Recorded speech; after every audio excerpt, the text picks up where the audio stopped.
Buenas noches. Bienvenidos al CEO Forum, los directorios, los nuevos retos y rentabilidad. Tenemos como invitados a Jorge Kurila, a Enrique Prado y a Lionel Dertiano, que les voy a pedir, por favor, si se pueden presentar 1 minuto cada uno. ¿Comienzo yo? Sí.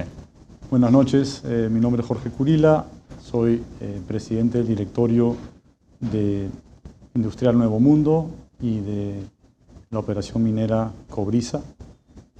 Mi carrera básicamente ha estado enfocada en la consultoría, la gestión ejecutiva y la inversión privada, el private equity.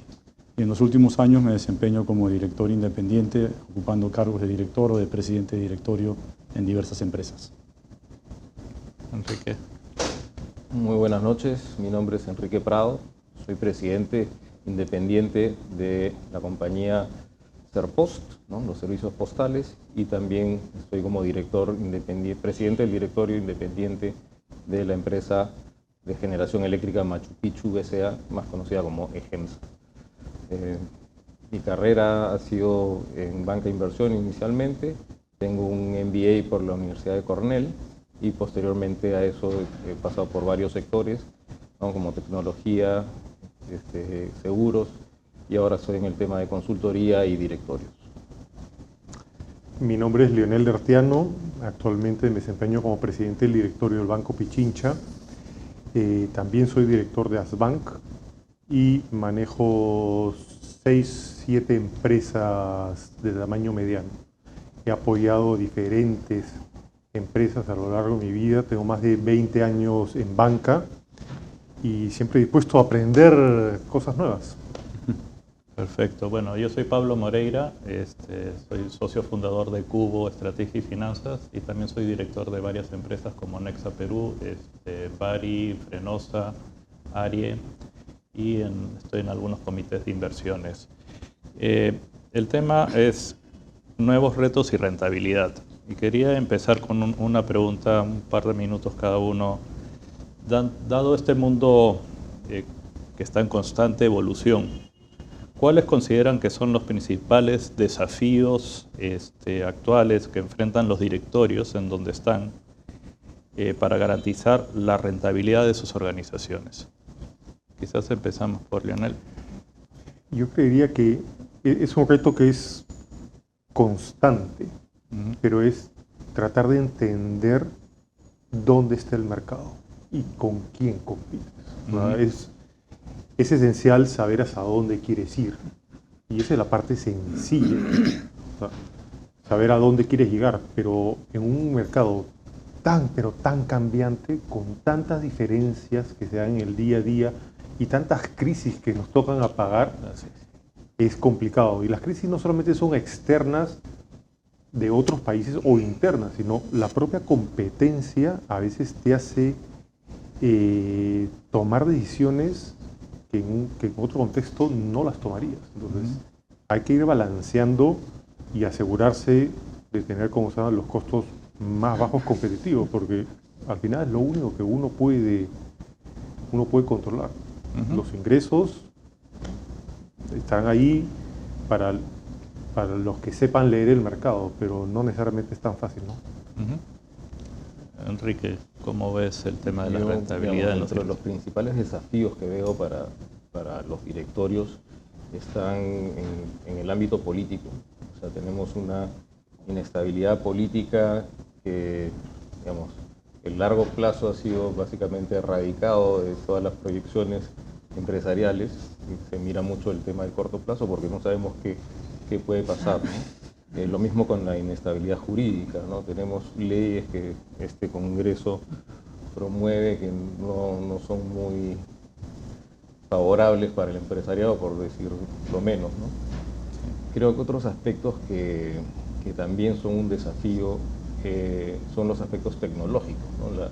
La mayoría de directores en directorios tenemos cierta edad donde no estamos muy no somos nativos digitales, no estamos muy familiarizados con los temas tecnológicos recientes y eso es un desafío también, ¿no? Y por último coincido con Lionel, ¿no? El tema de ingresos menos costos igual rentabilidad, siempre hay que estar mirando nuevas formas de ampliar los ingresos y controlar los costos, ¿no? Gracias, Jorge.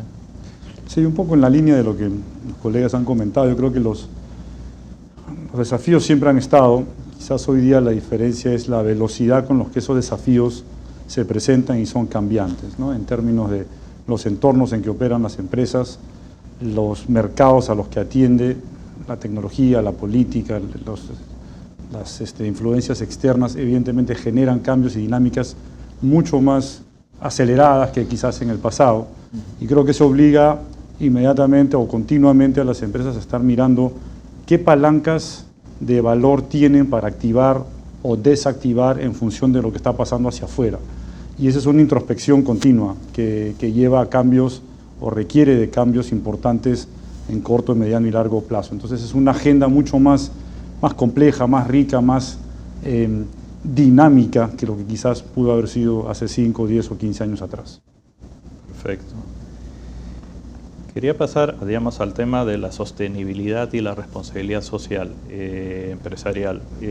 ¿Qué medidas se están tomando dentro de los directorios para asegurar que las empresas sean rentables y a la vez respeten el medio ambiente, promuevan el bienestar social, digamos, los stakeholders, estén cercanos a los stakeholders?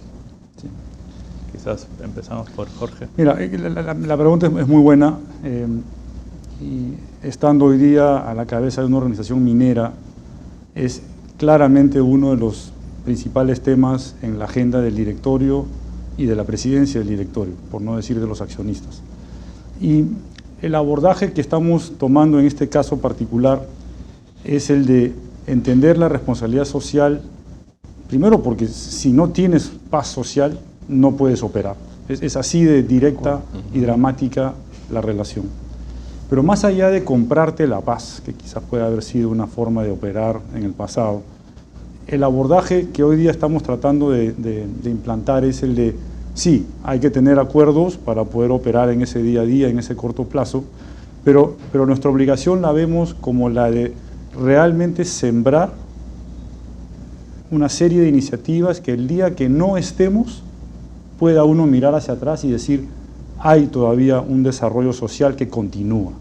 Entonces, no hacer de la empresa minera la única fuente y la única expectativa de cómo traer valor inmediato, sino de acompañar con otro tipo de iniciativas que son propias de las ciudades, de las comunidades donde uno opera, que puedan tener vida más allá de la vida de la minera. Enrique. Mira, yo creo que soy un creyente de lo que es el capitalismo consciente, donde lo que tienes que entender es cuáles son los beneficios de tus acciones, cuál es el impacto de tus acciones en, digamos, tus stakeholders, ¿no? Entonces, en ese sentido, en el campo de medio ambiente y sostenibilidad, yo creo que son los que deberían estar, digamos, ser preponderantes en los directorios para poder tener, digamos, entender cómo el beneficio que tú le puedes dar a los stakeholders genera un beneficio también para la empresa, ¿no? Porque tiene que ser una relación de win-win, no puede ser como antes donde las empresas, digamos, no se preocupaban por su entorno, no se preocupaban por el medio ambiente, y ahora más que nunca son temas, ¿no?, que generan no solamente importancia en términos de publicidad, de PR, sino también de impacto económico directamente para la empresa. Entonces tienen que ser ahorita, yo creo que primordiales para todos los directorios tener un enfoque, ¿no?, de operar con, digamos, conciencia de cómo se impacta, digamos, a la sociedad, al entorno en general. Lionel. Sí, yo coincido con lo que han dicho, pero hay algunos errores que yo sí he visto en algunas organizaciones, ¿ya? Y nosotros, desde los directorios que estoy, yo sí soy bien incisivo, ¿verdad? ESG no puede ser, ¿ya?, el sabor del verano, que pase solamente porque está de moda. Y es algo que yo sí veo que es la palabra de moda. Hay mucha gente que dice, sí, ESG, y no sabe ni siquiera lo que significa. O sea, yo soy un convencido ¿ya?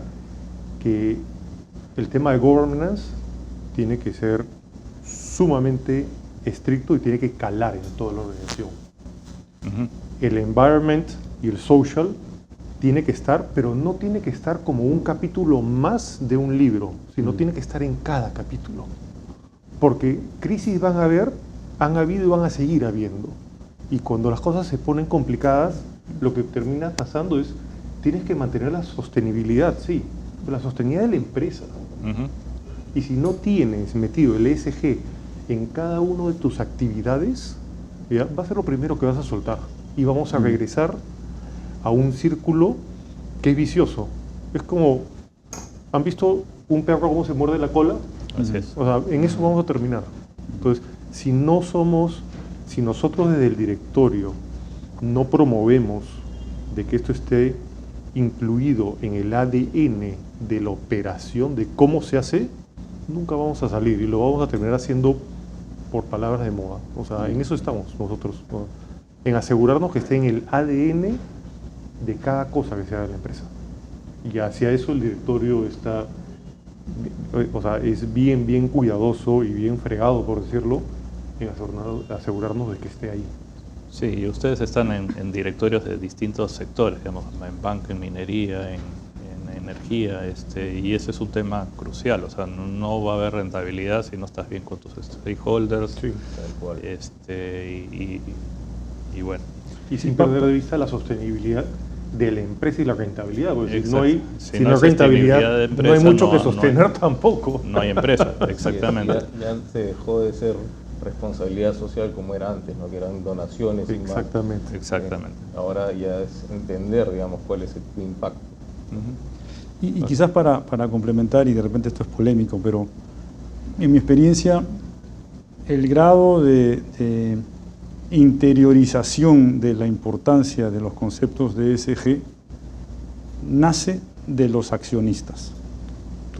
Los directorios trasladamos de la mejor manera esa vocación o falta de vocación, pero realmente uno regresa al accionista o accionistas para verdaderamente saber si aquí va a haber un impacto o una consideración plena del tema o si vamos a hacer en el otro extremo maquillaje. Exactamente. Tal cual. Y nunca perder de vista el balance que tiene que haber. Pues no es todo rentabilidad para sostener la empresa, pero tampoco todo es ESG. Ese balance fino en el cual, una vez más, si no está metido en el ADN de la empresa, se termina perdiendo rápidamente, ¿no? Tiene que ser una visión de largo plazo, ¿no? No puede ser algo de corto plazo. Si bien en el corto plazo te puede generar un costo, ¿no? Porque tienes que, digamos, si no lo haces, adaptarte a esta nueva realidad, pero en la medida que tus stakeholders se vean beneficiados, eso va a hacer que la compañía se beneficie. Exacto, la rentabilidad de largo plazo versus la rentabilidad de corto plazo, ¿no? Exactamente. Exactamente. Sí, justo, aunque ya lo han mencionado un poquito, digamos, hoy vivimos pues en una época de varias crisis económicas, financieras, locales, globales, sanitarias, climáticas, y eventos imprevistos de todo tipo que impactan drásticamente a las empresas. El COVID, los temas políticos, guerras, etcétera.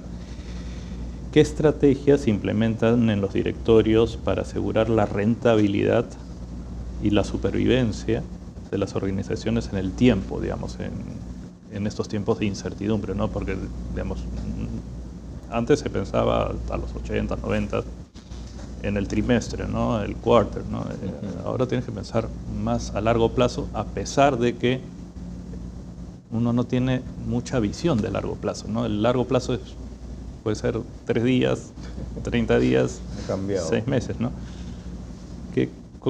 ¿Cómo aseguras la rentabilidad y la supervivencia de las empresas, digamos, en estos momentos difíciles? No sé, empezamos por... Mira, no es fácil, creo que nunca ha sido fácil, la verdad, pero en un entorno tan cambiante, ¿ya? Desde nuestra posición es, sí, tener un plan y estrategia claramente definido a mediano plazo, pero tener la facilidad de ¿cómo se llama?, de corregirlo en muy corto tiempo. O sea, es tan variante que planes de largo plazo sí, pero el plan de largo plazo ya no puede ser un plan en el cual dices algo hoy en día y el resultado lo ves a 24 meses, sino es, sí, quieres llegar allá, pero cada 2 meses vas haciendo checkpoints y vas revisando si la realidad es a donde quieres llegar, o de repente quieres llegar 20 metros más a la derecha o 30 metros más a la izquierda, pero tienen que ser touch points muchísimo más cortos y hacerle seguimiento, porque si no te puedes desviar. O, por último, si lo haces tan largo, haces una inversión de 24 meses y cuando llegas, y ahí no es donde deberías de estar, se movió todo. Entonces es mucho más retador desde un punto de vista de planificación y adecuación de las estrategias. Enrique.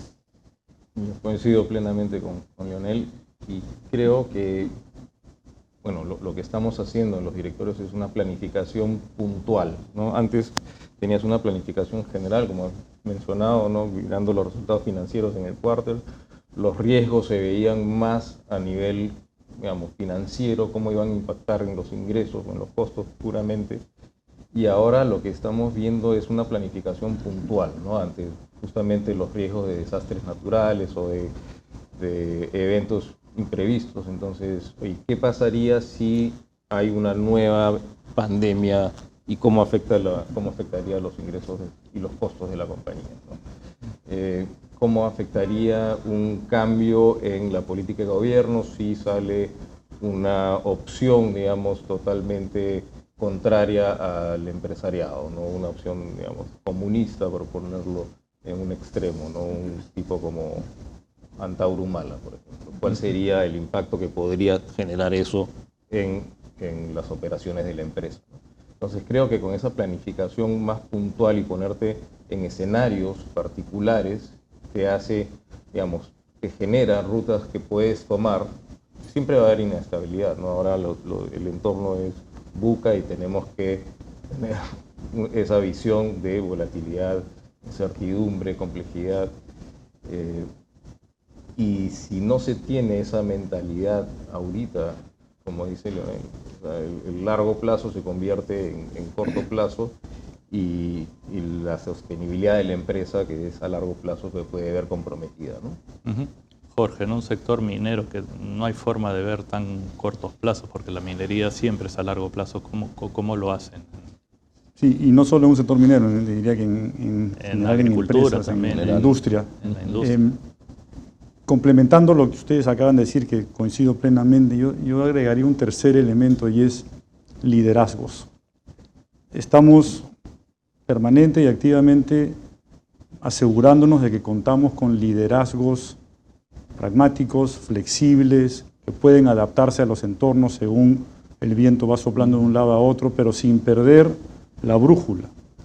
Y el tema del liderazgo es complejo, porque muchas veces uno no tiene líderes en la organización, tienes buenos gerentes o buenos administradores. Y la búsqueda, el fomento, el desarrollo de líderes se ha convertido, no sé, en la experiencia que estoy viviendo en los últimos años, cada vez más urgente, necesaria, deseada, y los recursos empiezan a dirigirse en esa dirección. Y yo hago una reflexión. Hoy día nuestro ambiente es todo lo que ustedes han dicho, pero hace 100 años el mundo tuvo una situación igual o peor, ¿no? Terminábamos una guerra mundial, tuvimos una pandemia, un periodo de expansión, una gran depresión. O sea, cuando uno mira esos años, de repente lo de hoy no está tan mal, ¿no? No digo que esté bien.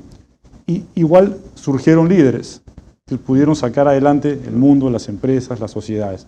Yo creo que esa es una respuesta que tenemos que asegurarnos de tener. Encontrar esos nuevos líderes que sean parte de nuestras organizaciones y parte de nuestro futuro. Perfecto. Quizás un detalle que hace 100 años no había era todo el tema tecnológico, ¿no? Correcto.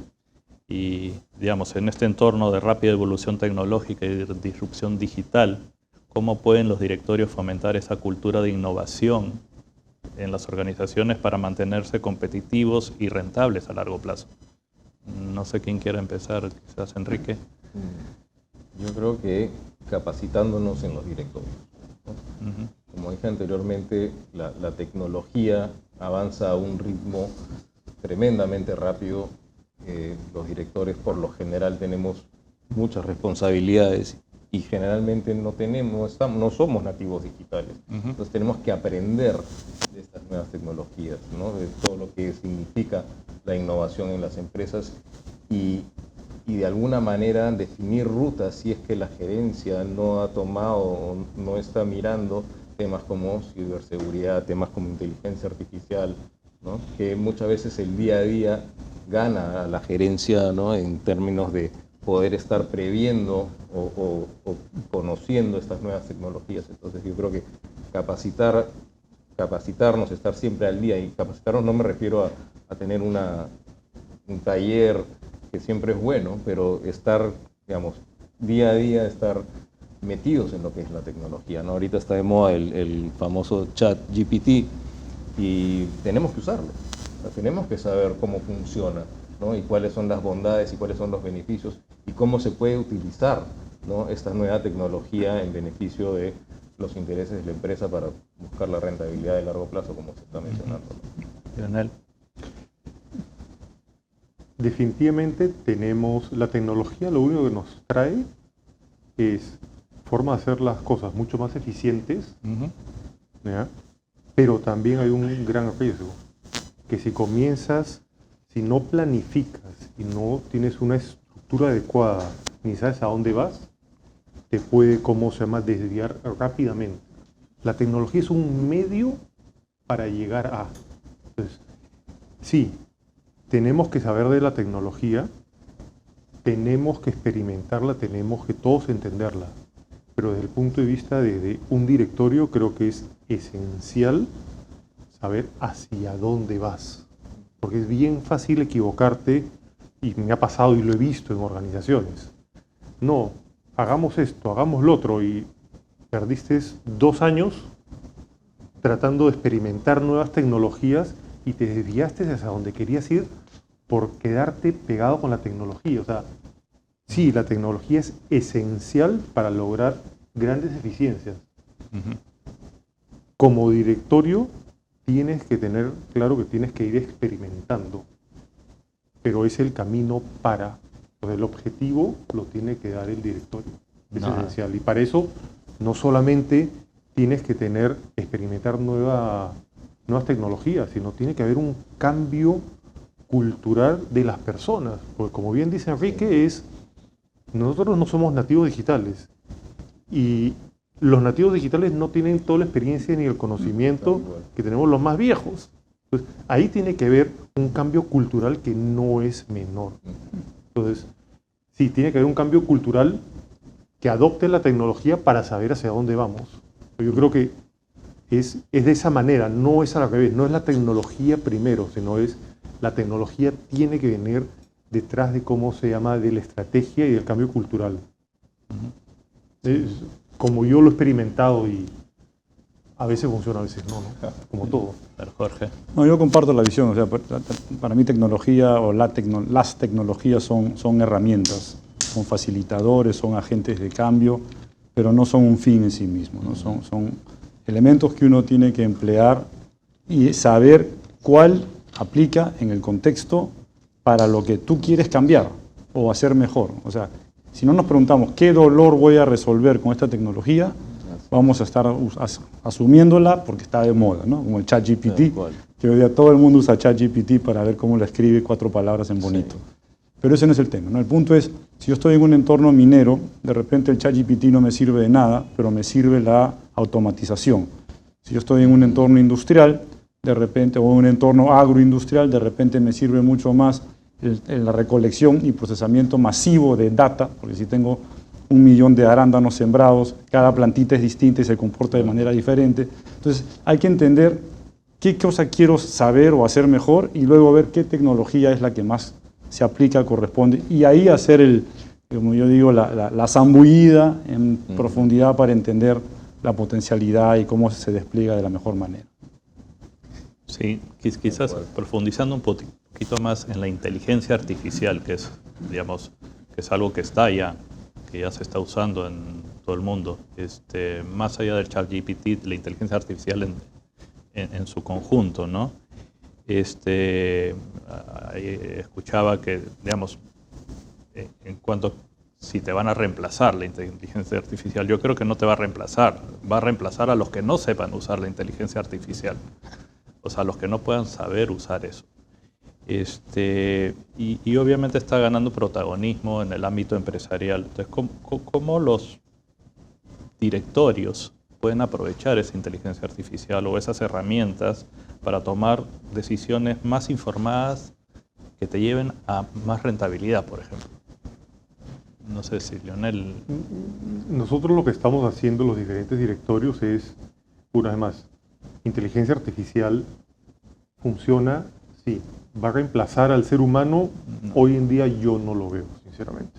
Hay partes de la ecuación que faltan desarrollar, pero es una herramienta más para hacer eficiente procesos adentro de una estrategia.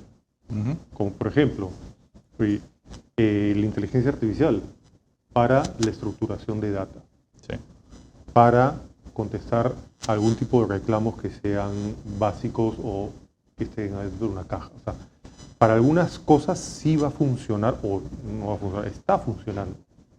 ¿Ya?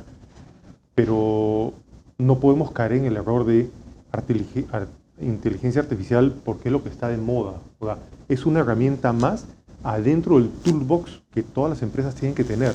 Tendrás Six Sigma, tendrás inteligencia artificial, tendrás automatización. No todo esto es como una caja de herramientas o una caja de remedios. No todo funciona para lo mismo. Entonces, ahí viene la estrategia de para qué quieres usar cada cosa y qué es lo que quieres lograr. Todas estas herramientas, bajo mi experiencia, o te ayudan a ser más eficiente o mejor calidad de servicio, tanto interno como externo. Y a eso nosotros apuntamos, de verdad. No sé, Enrique. Yo ahí difiero un poquito en términos de si va a reemplazar o no a las personas, ¿no? Hay cierta inteligencia artificial y ciertos trabajos que van a poder ser automatizados, donde va a haber ese reemplazo, ¿no? Y también coincido con Pablo en que la inteligencia artificial no necesariamente va a reemplazar al personal y a todas las tareas que hacemos, y las personas que sí sepan usarlas van a ser las que se van a beneficiar, ¿no? En términos de los directorios y cómo podemos usar herramientas de inteligencia artificial, yo creo que hay que escoger cuáles son las que realmente se aplican y pueden servirnos para una mejor toma de decisiones y una mejor ruta que se pueda planear en la compañía, y no caer en modismos, no caer en las cosas que están de moda, como ya lo mencionó Jorge, el ChatGPT. Sí, ahorita todo el mundo está utilizándolo, pero no necesariamente con un foco en cómo te va a aportar en la empresa, ¿no? Y cómo es que puedes capitalizar esa herramienta y otras, ¿no? Realidad virtual, drones, etcétera, que tienen un impacto, y escoger las que sean más adecuadas para el planeamiento que se ha hecho, ¿no? Claro, y en el directorio mismo, ¿cómo Jorge, cómo lo aterrizas en el directorio? Porque, en la empresa, entiendo, se puede usar en varias esferas de la empresa, en varias gerencias, en varias áreas, sí. Pero ¿cómo aprovechas esa inteligencia artificial para hacer mejor el directorio? Que funcione mejor el directorio. A ver, comparto con ustedes un ejemplo, ¿no? Yo en el sector educativo, donde también participo como director, la competencia de los últimos 10 años ha sido tremenda. Se ha incrementado de una forma exponencial, y hoy día el capturar al muchacho o muchacha que quiere llevar adelante una carrera universitaria o algún tipo de instituto es realmente con el sable y el cuchillo en la boca. Entonces, ¿cómo tú capturas a ese muchacho y no tu competidor? Evidentemente está asociado a tu propuesta de valor y la manera en que tú llegas a ese muchacho o muchacha para darle a conocer y luego traerlo a tu organización. Y parte de esa propuesta de valor es la malla académica que le vas a ofrecer. Y aunque parezca curioso, hay preferencias. hay preferencias de lo que un muchacho quiere estudiar, porque no solo su papá, su mamá o él se lo pensó, sino porque hay cosas que están de moda. Hoy día, por ejemplo, hay mucha gente que quiere estudiar inteligencia artificial. No era así hace 2 años. Entonces, ¿cómo tú percibes o recoges lo que puede estar siendo demandado en ese momento para rápidamente darle forma a tu malla curricular, a tu propuesta de valor y capturar a ese muchacho? Este es un tema netamente de competencia. Bueno, la inteligencia artificial hoy día te permite hacer una lectura diaria de qué carreras están siendo buscadas en Google o en ciertas páginas o buscadores, lo cual, si tú con un algoritmo debidamente formulado lo captas, lo entiendes, lo puedes trasladar luego a una oferta de malla curricular, ya estás por delante de tu competidor que sigue ofreciendo las mismas 10 materias del año pasado. Entonces, ese tipo de aplicación que potencian realmente la capacidad de las personas es el lado maravilloso y positivo de la inteligencia artificial y todo lo que la sostiene. Porque no solamente pensar en que un robot que va a pensar como humano, son muchas tecnologías, son muchas partes que están detrás de estos algoritmos. En el lado positivo tenemos un ejemplo clarísimo ahí y créanme que se usa. Se usa y ayuda a distinguirse y entonces ya llevas un paso más que el competidor. En el lado negativo, yo creo que es como si la historia es nuevamente un referente, van a haber personas desplazadas temporalmente en ciertos tipos de trabajos que pueden ser rutinarios o que no requieren cierta capacidad de ideación, por decirlo así. Pero a la larga nos acomodamos y aprendemos y nos capacitamos y las sociedades vuelven a encontrar un camino dentro de las tecnologías existentes. Bueno, no sé si, digamos, ¿qué otros desafíos ven dentro de los directorios actualmente?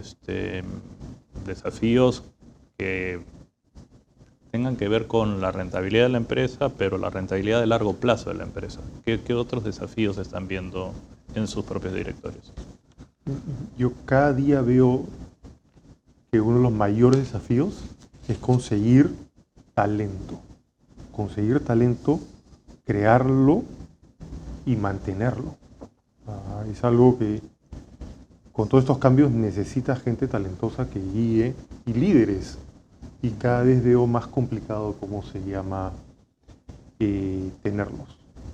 No es fácil. La movilidad cada día es mayor y es un reto y un dolor de cabeza para la mayoría de directores de los cuales estoy. El talento humano cada día es más escaso, en verdad. Efectivamente, el talento humano es bien difícil conseguir. Muy difícil. Tú, Enrique, ¿qué otros desafíos ves en los directorios donde estás? Bueno, creo que la obtención de talento también coincido que es un problema y un desafío. Captar ese capital que pueda servirte, digamos, en la empresa y mantenerlo, ¿no? Por un lado, creo que la parte de tecnología es otro desafío, ¿no? Como ya se ha comentado anteriormente, y entender cómo esa tecnología, porque, por ejemplo, la inteligencia artificial no, tú preguntaste hace unos momentos cómo esas herramientas le sirven al directorio. Yo creo que el directorio no va a usar esas herramientas, sino que lo que tiene que hacer es entender y fomentar el uso de esas herramientas de manera inteligente, de manera que sirvan al propósito de la empresa, y orientar a la gerencia, orientar a la empresa hacia el uso de esas tecnologías o de inteligencia artificial en este caso, pero cómo se va a aplicar en la empresa, ¿no? Para poder definir la estrategia hacia el futuro, ¿no? Creo que eso es muy importante y creo que esos son parte de los desafíos que se presentan en los directorios, ¿no? Además del talento y la tecnología, Jorge, ¿ves algún otro desafío dentro de los directorios? Te sumo 2 más a la lista. Sí. El desafío de la gobernanza de la empresa familiar y el desafío de la transición generacional. Efectivamente. Ambos realmente tienen un cierto traslape en muchos casos y son procesos, ¿no? Son procesos de largo aliento que no siempre son lineales. No.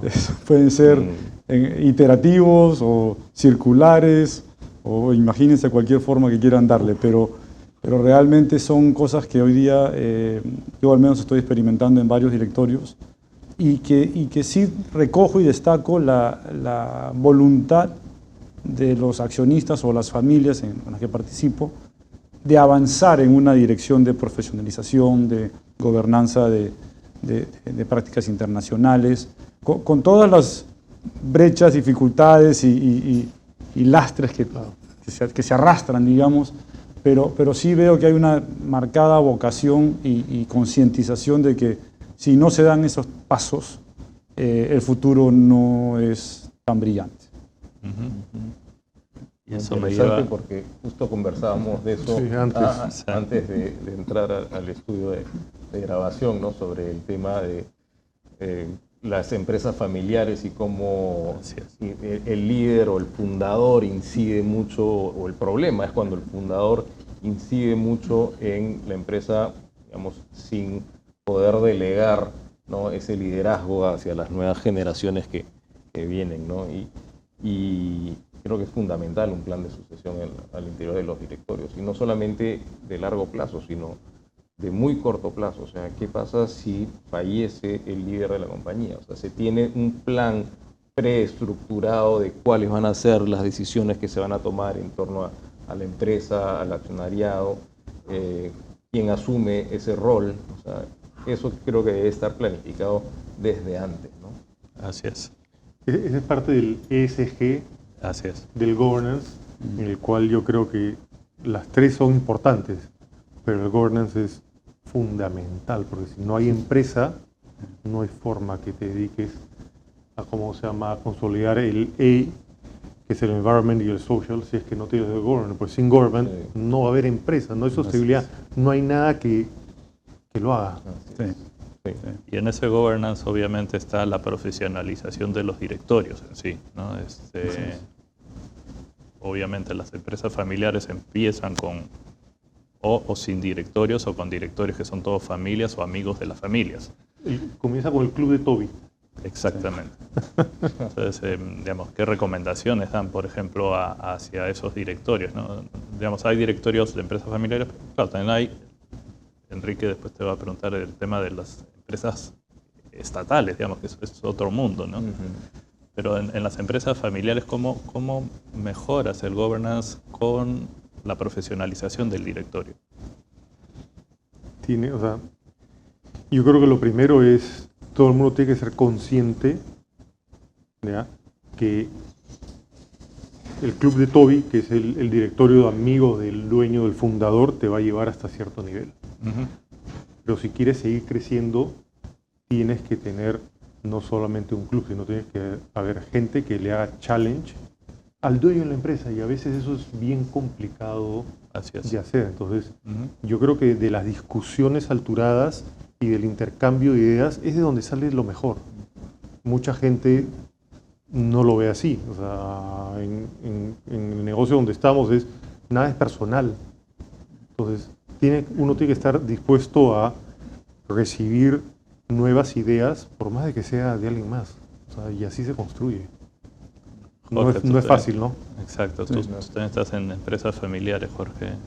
Sí, igual creo que la forma en que uno juega el rol de director independiente es tan importante de qué finalmente haces o dices en ese directorio. Porque en empresas familiares el elemento de confianza prevalece. Y la confianza bien entendida, es decir, yo confío en alguien porque sé que me va a decir o empujar a hacer algo que es bueno para mí, me guste o no me guste. Entonces, pero ganarse ese derecho a opinar sin ser votado porque caíste mal, y tienes que caer mal muchas veces en el buen sentido, es algo que se da, creo yo, con las formas. Y he visto muchos directores brillantes, por ser demasiado brillantes o directos, terminar ofendiendo sin trasladar realmente el mensaje que era saludable para la empresa o para el accionista. Como he visto muchos que por ser buena gente no terminan de decir las cosas como deben decirlas. Entonces, en ambos casos uno le hace daño a la empresa y a sus accionistas. Entonces, encontrar ese justo medio, que es un tema de fondo y forma, es un arte. Y a todos creo que estamos en un viaje de terminar de pulir esas artes conforme avanzamos en estos roles, ¿no? Efectivamente, es un arte difícil de balancear, ¿no? Porque a veces puedes caer mal, como tú dices, o algo al patriarca no le gustó, y hay complicaciones, ¿no? Ahora, digamos, hay otro tipo de empresas, que son las empresas estatales, Enrique, que hay otros factores, ¿no? Como el factor político, ¿no? O sea, entre la profesional y lo político, en los directorios hay complicaciones. Digamos, totalmente, totalmente. Yo siendo el único presidente del directorio independiente en dos empresas del FONAFE, digamos, lo vivo en el día a día, ¿no? Porque la forma de nombramiento de los directorios, como tú lo has mencionado, tiene un factor político, ¿no? Normalmente la composición de los directorios de las empresas estatales somos 5 directores, de los cuales 2 son nombrados por el sector. Digamos, en el caso de Serpos, 2 los nombra el MTC y 2 los nombra el MEF. Y en el caso de GEMSA, que es la empresa eléctrica, 2 los nomina el Ministerio de Energía y Minas y 2 el MEF, ¿no? Entonces, ¿cómo profesionalizas eso? En mi caso fue, digamos, a mí me escogieron a través de un proceso de headhunting, y creo que esa es la vía, digamos, para las empresas estatales para reclutar a los directores independientes, ¿no? Digamos, de esa manera te aseguras la total transparencia y de alguna manera puedes garantizar que haya una persona que no tenga una agenda política, ¿no? Para mí el caso de Chile es algo ideal, ¿no? Porque en nuestro caso el directorio de FONAFE está compuesto por los ministros, ¿no? Y en esta coyuntura que hemos pasado con esta rotación de ministros, el directorio de FONAFE básicamente se ha dedicado a temas políticos y no a los temas empresariales, ¿no? En el caso de Chile, el equivalente al FONAFE en Chile está compuesto por directores independientes, que a su vez, ¿no?, contratan directores independientes en las empresas públicas, ¿no? Todos los directores en las empresas públicas en Chile son independientes, ¿no? Entonces, creo que eso es un plus y es algo que, digamos, sería ideal poder adaptar en nuestra realidad, ¿no? Y profesionalizar los directores. Esa es la manera de profesionalizarlos, hay que porque evitas el profesionalizarlo. nombramiento, ¿no?, por factores políticos. No, y le das continuidad a la empresa. Y además la concepción de que la empresa estatal no tiene que ser rentable, ¿no? Tiene que ser rentable si quiere ser viable en el largo plazo, hasta cierto punto obviamente, sin ser exageradamente rentable, porque tiene un fin social, pero... Lo que pasa es que las empresas públicas tienen, o sea, están bajo un esquema que son empresas públicas de derecho privado, Sí. con lo cual eso significa que te tienes que comportar como una empresa privada, pero dentro del ámbito público y mantener ese fin social, ¿no? Entonces, hay empresas y empresas. Yo siendo bastante liberal, pensaba que todas las empresas estatales, que no había una necesidad de tener empresas públicas, pero ya estando dentro del ámbito público, me doy cuenta de que sí es necesario, y hay ciertas empresas públicas que deben mantenerse como públicas y deben mantener y fomentar ese rol social, ¿no? Y hay otras que lógicamente no tienen ninguna razón de ser públicas, más que siempre lo han sido, y los gobiernos, digamos, después de la oposición de Arequipa, en este caso de la población o de ciertos instigadores, que cuando se quiso privatizar la empresa de generación de Arequipa, básicamente cortaron el proceso de privatización que se había empezado con el gobierno de Fujimori. Yo no soy fujimorista, pero creo que hizo algunas cosas buenas y digamos, deberíamos regresar, creo yo, a ese análisis de cuáles empresas públicas realmente tienen que mantenerse, ¿no?, bajo el ámbito público y cuáles podrían ser privatizadas, ¿no?, en un futuro. Ok. Bueno, para ir cerrando, un comentario final de cada uno sobre el tema principal, ¿no? Retos y rentabilidad como se ven en el directorio, digamos, para ir un cierre, digamos. No sé, ¿quieres empezar? Sí, yo creo que es súper importante la tecnología, el ESG, todas son cosas bien importantes, pero no podemos perder de vista de que eso es accesorio a la sostenibilidad de la empresa. O sea, la sostenibilidad de la empresa es lo que va a hacer posible que pasen las demás cosas. Y si queremos que haya sostenibilidad, o sea, tiene que haber dinero sobre la mesa que quede para la empresa, y todas estas cosas, tecnología, ESG y todo lo que venga, tiene que ser parte del ADN de la empresa, ¿ya? Y no puede ser, como se llama, algo de moda que te distraiga. Tiene que estar incluido en el ADN de la empresa para que sea a largo plazo. Si no, yo creo que todos nos estamos engañando, ¿no? Unas palabras finales. Coincido plenamente, ¿no? La rentabilidad de la empresa es básico para su sostenibilidad y para la sostenibilidad de todas estas iniciativas que se pueden tener, ¿no?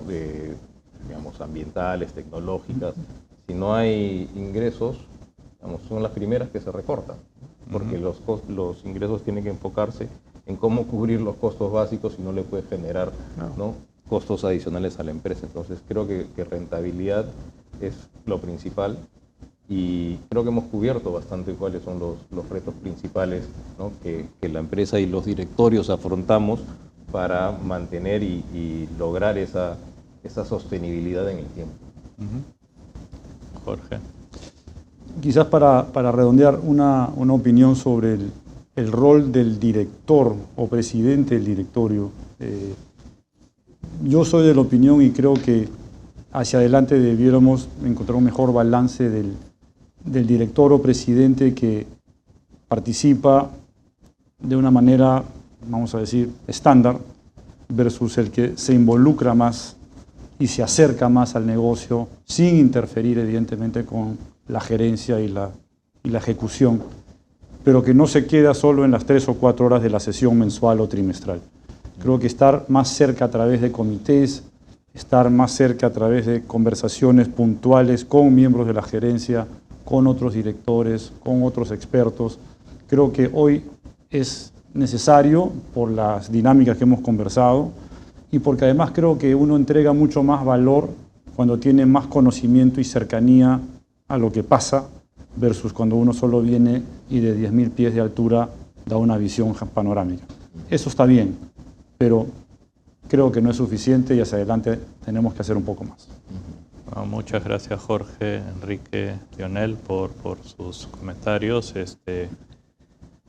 Hay muchos retos, hay que tener esta visión de rentabilidad de largo plazo en las empresas, si no las empresas no son viables. Hay que estar con las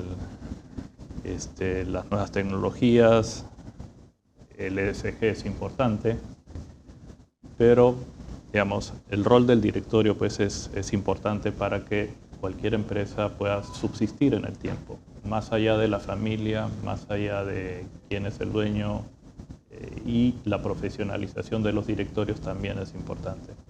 Bueno, muchísimas gracias. Gracias, Pablo. A ustedes por la invitación. Gracias, y gracias por la invitación. Un placer. Muchas gracias.